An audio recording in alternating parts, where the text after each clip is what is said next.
Informação especializada, influente e confiável. Podcast MIT Technology Review Brasil.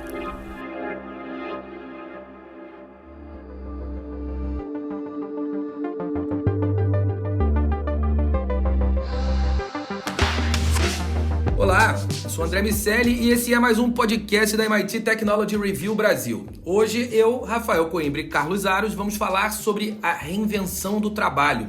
A gente vai conversar sobre como as organizações estão navegando num novo mundo de trabalho híbrido e falar sobre como a inovação tecnológica será crucial para a conexão e colaboração dos funcionários. Antes da gente começar, eu quero lembrar que esse podcast acontece graças a duas empresas que estão ajudando a construir esse retorno, que são o SaaS e a Salesforce. Carlos Aros, recentemente o CEO do Google, o Sundar Pichai, falou sobre a sua visão para o futuro do local de trabalho. Mais de um ano depois que a pandemia forçou o fechamento de escritórios no mundo todo, quase da noite para o dia, e os funcionários do nada passaram a trabalhar remotamente usando ali o Zoom, o Teams e uma série de outras ferramentas de colaboração.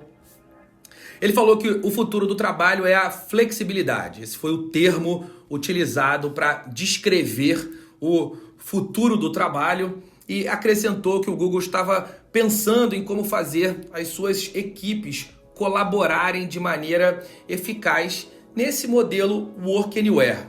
Falou sobre modelos multifuncionais, sobre o desenvolvimento de novas tecnologias de vídeo para proporcionar uma qualidade maior entre os funcionários que estão no escritório e aqueles que ingressam virtualmente. Nós aqui da MIT Technology Review Brasil fizemos duas pesquisas que anteciparam esses tópicos. Na primeira, logo na nossa chegada no Brasil, nós publicamos um conteúdo sobre a dificuldade dos colaboradores contratados nesse modelo remoto desenvolverem senso de pertencimento em relação às suas empresas e da resistência no desenvolvimento de senso de confiança entre os membros das equipes remotas. E depois, na segunda pesquisa feita já na virada do ano, nós antecipamos ali esse modelo Work Anywhere. A gente falou sobre os perfis psicológicos que funcionaram melhor remotamente no primeiro ano da pandemia. E, aliás, vale lembrar que quem nos ouve pode baixar a edição Work Anywhere lá no nosso site. Carlos Aros, o que as empresas estão de fato usando nesse retorno? Como vai acontecer essa história? A gente já ensaiou esse retorno algumas vezes, mas parece que agora, depois das 2 doses de vacina, as coisas estão de fato caminhando para voltar. O que a gente vai ter de fato de tecnologia nova para viabilizar a colaboração entre as equipes que no final das contas já deu para perceber que vão ficar nesse modelo híbrido? O modelo híbrido veio para ficar. Os grandes líderes das empresas os líderes das grandes empresas têm se posicionado nessa direção, e é interessante perceber que o universo de possibilidades ele é praticamente infinito, não é? Basta ter criatividade e dinheiro à mão para conseguir viabilizar por meio da tecnologia essa realidade híbrida. Mas mais do que uma realidade híbrida, o que tem se percebido é que a ideia é fazer com que não exista uma fronteira, ou que essa fronteira ela seja praticamente imperceptível ali para aqueles que estão presencialmente e para aqueles que estão remotamente trabalhando. A ideia é fazer com que a experiência seja sem fricção, sem qualquer tipo de atrito.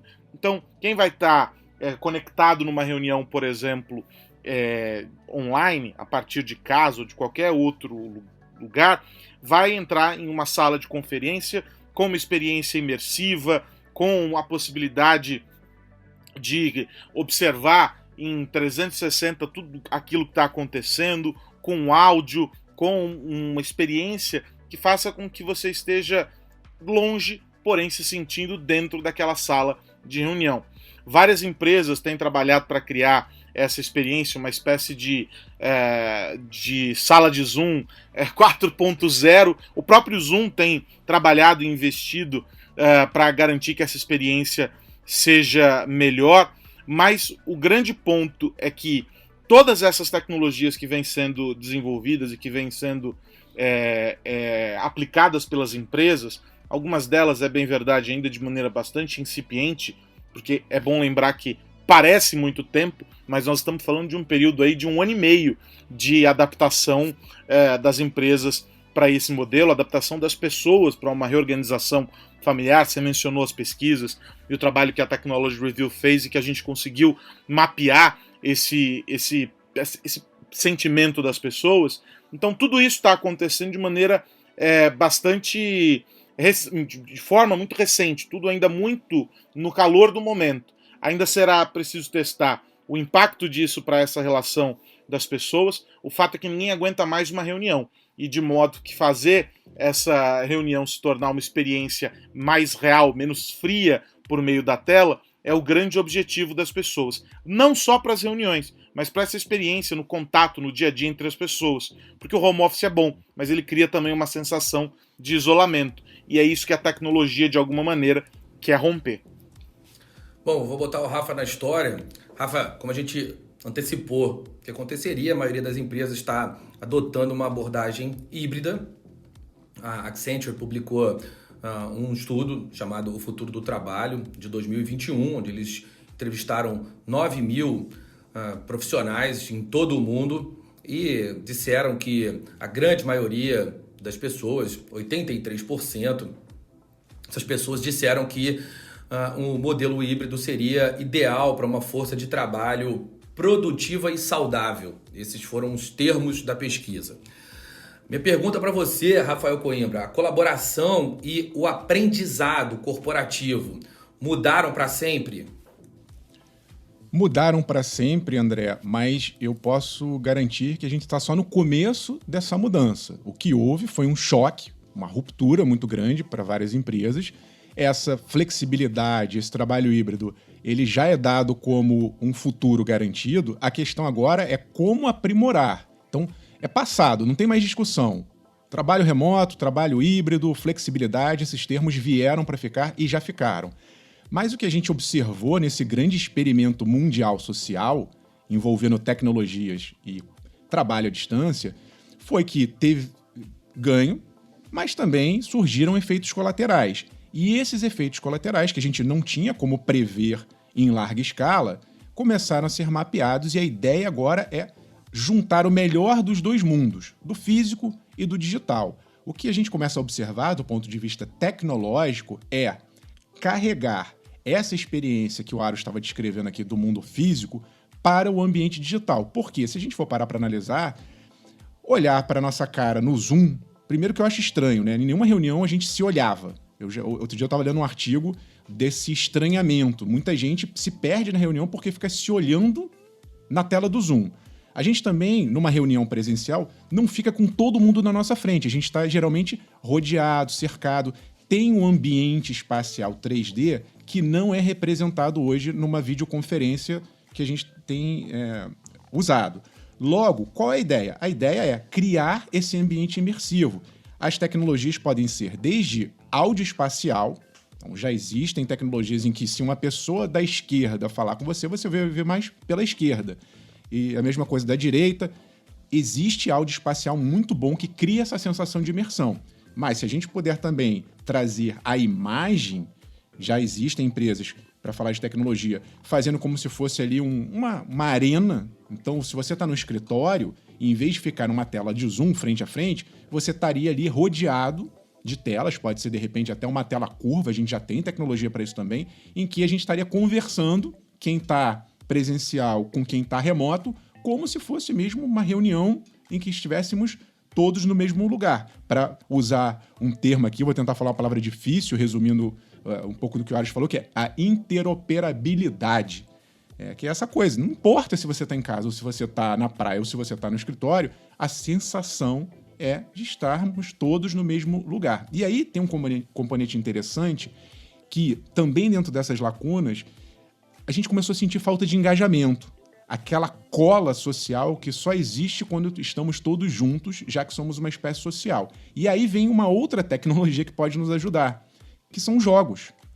Existem empresas fazendo reuniões em salas de jogos. Junta aquela galera, vamos jogar uma partida, sei lá, de o quê? E a gente vai conversar nessa partida. Me lembrou muito o início da fase das startups, quando toda startup no Vale do Silício, num estilo meio Google, colocou uma mesa de ping-pong ou de sinuca para que o pessoal ficasse ali conversando, né? O cafezinho foi gamificado. Mas dá para fazer isso no ambiente digital. A gente se reúne para jogar alguma coisa, vamos jogar futebol pela internet e vamos fazer uma reunião de trabalho. Por que não? Se isso gerar engajamento, se isso gerar conexão e as pessoas se sentirem à vontade naquele ambiente, às vezes a gente precisa dar essa relaxada, talvez essa é uma só hipótese e uma só solução, mas talvez, por que não? A gente tem que abrir a cabeça e começar a trabalhar essas tecnologias de engajamento. Carlos Aros, você como um bom paranoico, segurança e performance são 2 pontos fundamentais para essa história funcionar.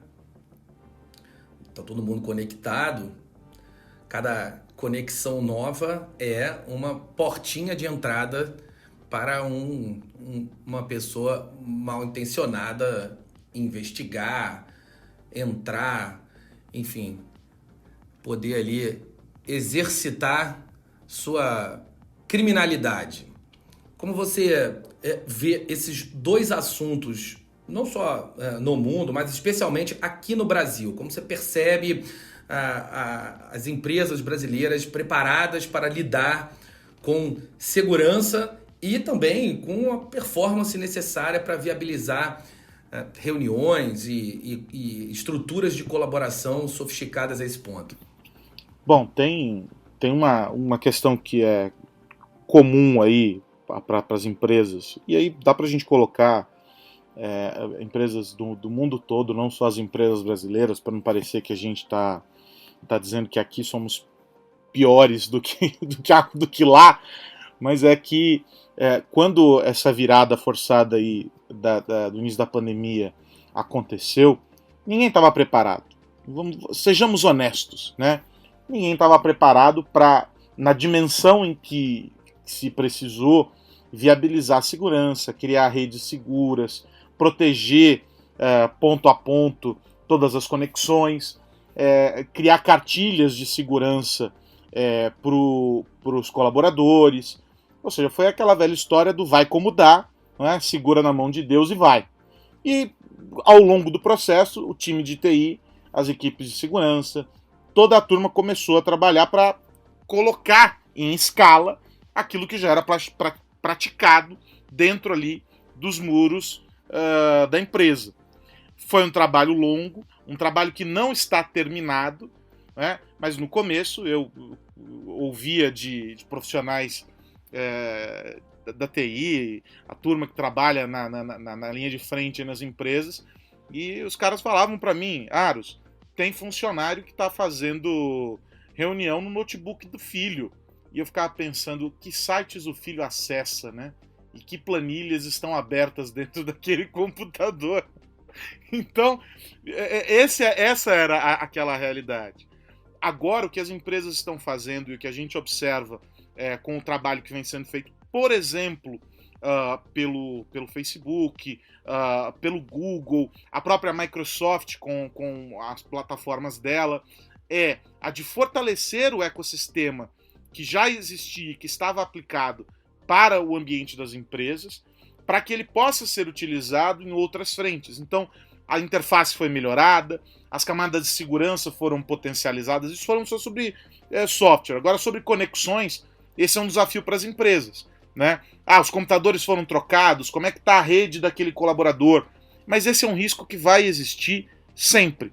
O que as empresas têm discutido e que tem sido colocado em prática de alguma maneira é um processo de orientação e um processo de controle maior sobre esses assuntos. Então, se antes havia uma preocupação sobre as informações saírem de dentro da empresa, agora essa preocupação é fazer com que no caminho que elas precisam percorrer fora da empresa, elas estejam mais seguras. E aí entram soluções que já existem no mercado e que são soluções que oferecem um nível de proteção maior, quase todas elas baseadas em nuvem, para garantir que os dados estejam protegidos.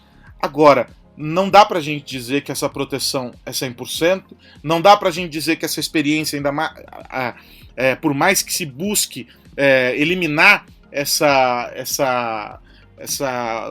esse gap entre o físico e o digital, não vai ser, não existe.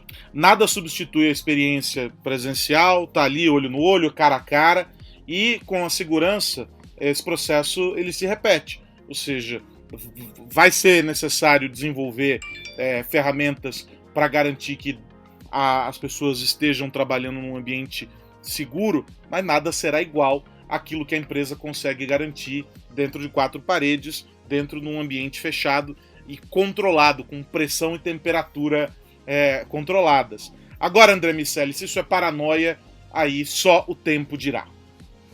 Bom, como diria o Andy Grove, o lendário CEO da Intel, tomara que seja, Carlos, porque só os paranoicos sobrevivem.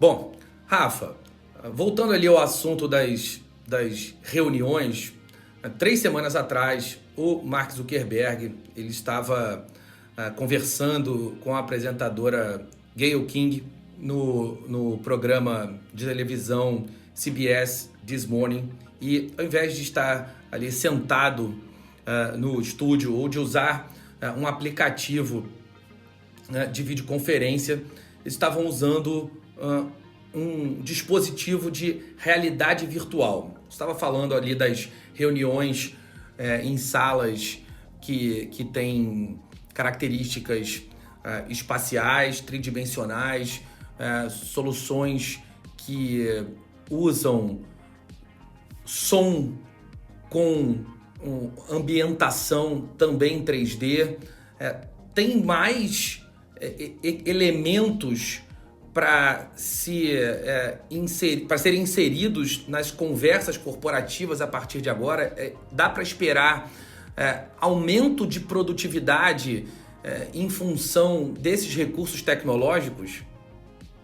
Dá, André, desde que isso seja democratizado, vamos dizer assim. Porque essa experiência que você viu é bem legal, do que o Mark Zuckerberg está chamando de metaverso. Ele está construindo essa nova internet do futuro, imersiva, em que a gente vai estar 100% conectado a dispositivos, mas não é todo mundo que tem os óculos de realidade virtual, não é todo mundo que consegue uma banda de internet para fazer com que isso flua de uma maneira não incômoda. Mas a ideia, o conceito é genial. Outra coisa que precisa ser aprimorada. Essa tecnologia transforma a pessoa num avatar. Você viraria um bonequinho de Minecraft. A questão é, para agora, tá valendo, mas eu esperaria de uma empresa como o Facebook, e acho que é o projeto deles para o futuro, uma representação em tempo real da gente. Aí sim a coisa vai ficar interessante. Imagina se a gente coloca ali um dispositivo que seja acessível, fácil, que não tem que ficar plugando, conectando, que não dê enjoo, e que nós, ao vestirmos esse dispositivo, a gente seja teletransportado para um escritório. Todo mundo reunido com o que eu falei de áudio espacial, com visão 3D, e aí sim a inserção de elementos digitais. Isso, para mim, vai mudar a indústria do mundo, porque eu não vou mais precisar ter no meu escritório um quadro de anotações. Eu não vou precisar mais ter no meu escritório um computador, as ferramentas que estão ali disponíveis. Eu posso transformar todos esses elementos em algo digital e compartilhável com todo mundo que está ali no meu ambiente digital. Logo, a representação mais realista, como se a gente fosse ali um holograma perfeito, isso vai mudar o paradigma. Se a gente chegar nesse grau de imersão, vai demorar, não é para hoje, mas aí sim a gente vai ter uma grande quebra de paradigma, e nesse ponto eu acho que dificilmente as pessoas vão querer voltar aos escritórios, porque a lacuna que hoje precisa ser preenchida será preenchida em algum momento. Aí tem um estudo grande sobre o fim das coisas.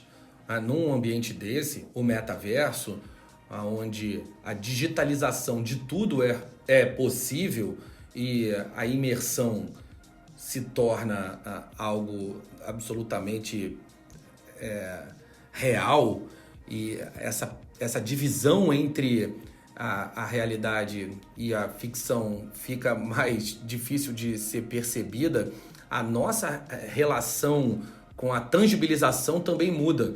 Então, como você está dizendo, Rafa, o quadro, o elemento que você usa ali, a caneta e os equipamentos que são necessários para fazer uma reunião, eles deixam de ser necessários. E a gente entra naquelas velhas teorias da simulação.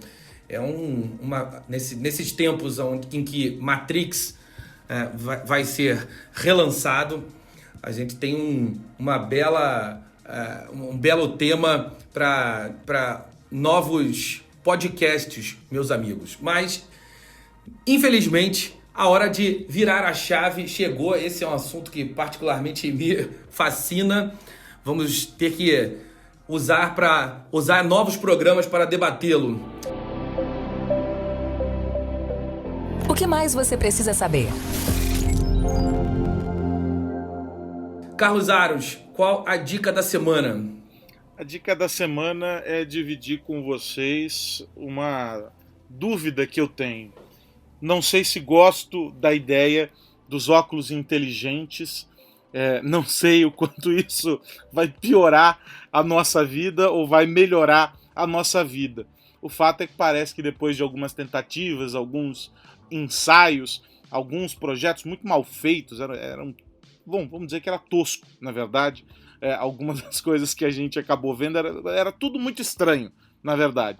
E agora, as parcerias com as marcas, algo que já era esperado também para a indústria dos computadores vestíveis, os wearables, se aproximando cada vez mais da indústria da moda, porque evidentemente que você quer a tecnologia, mas você não quer parecer um ciborgue usando nada daquilo.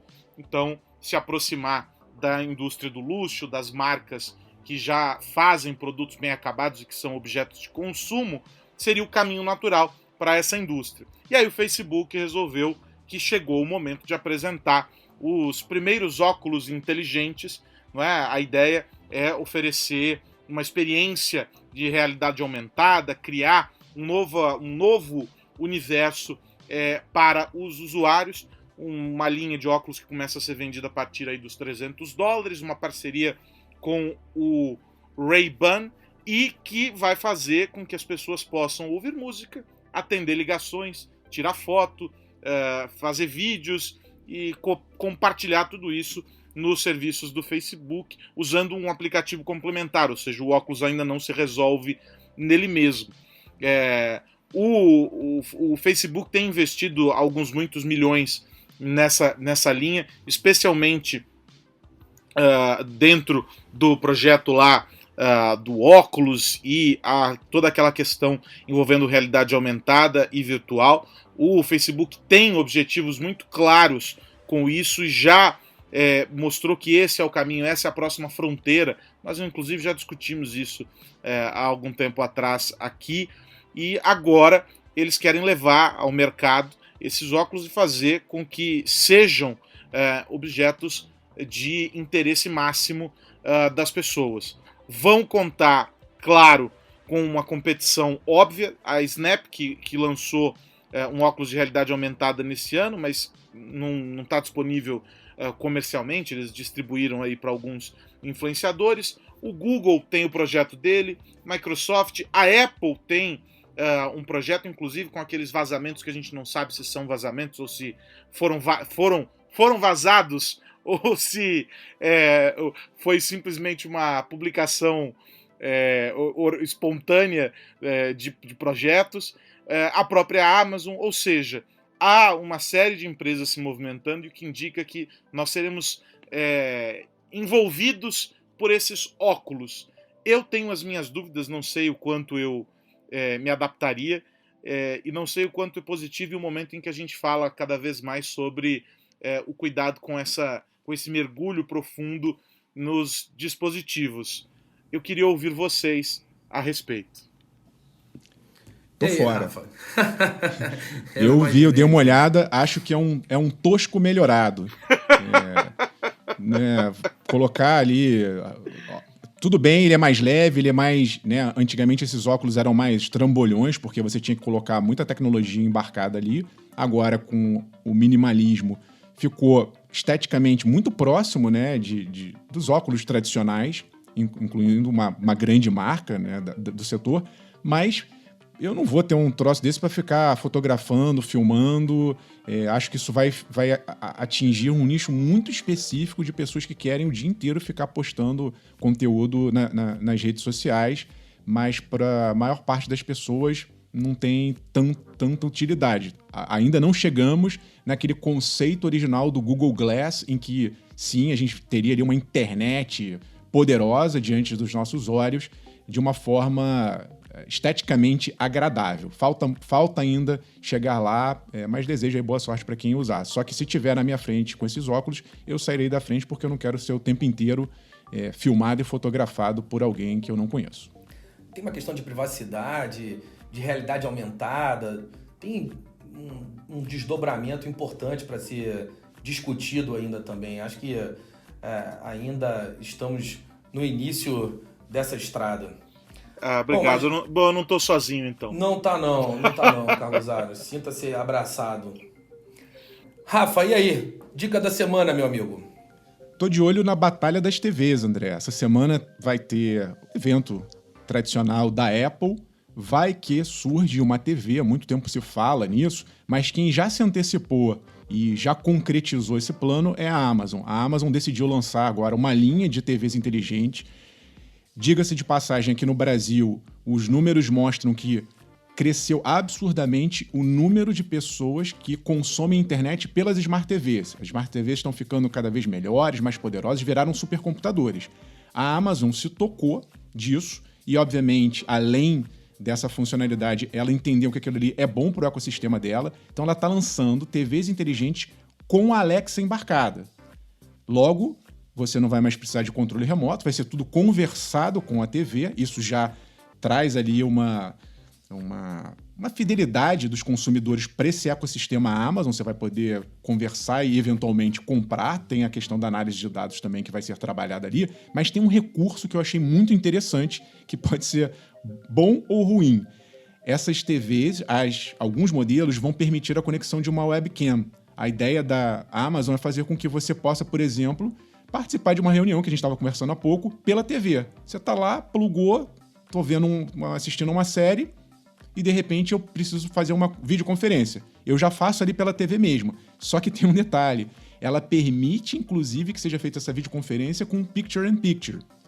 E aí, você nunca vai saber se a pessoa está prestando atenção em você ou se ela está ali paralelamente naquela TVzona bonitona assistindo um outro conteúdo em paralelo. Eu acho que vai ser mais um elemento de distração para quem não consegue se concentrar muito bem num ambiente remoto. Bom, a gente está chegando ao final, mas antes de ir embora, eu quero lembrar que esse podcast é um oferecimento do SaaS e da Salesforce. Também quero lembrar a você que nos ouve que você pode baixar não apenas a edição Work Anywhere, que a gente falou aqui nesse programa, mas outras edições especiais em www.mittechreview.com.br. Rafa Coimbra, meu amigo, até semana que vem. Abraço, André Aros, e a todos que nos ouvem. Convido todo mundo também a se inscrever no nosso canal no YouTube. A gente falou, por exemplo, nesse episódio aqui sobre metaverso. Tem lá um vídeo nosso explicando o que é o metaverso. E aí aproveite e deixe seu comentário para a gente ir trocando ideia ao longo da semana. Carlos Aros, grande abraço. Um grande abraço para você, André Miceli. Um grande abraço, Rafa Coimbra, e a todos que nos acompanham. E a sugestão, claro, de continuar ligado no nosso site, nas nossas redes sociais, para a gente discutir muito todos estes assuntos que mudam a nossa vida. Um abração. Semana que vem tem mais podcast da MIT Technology Review Brasil, para a gente falar sobre tecnologia, negócios e sociedade. Um grande abraço para todo mundo. Tchau, tchau. Você ouviu o podcast MIT Technology Review Brasil, apresentado por Tech Institute.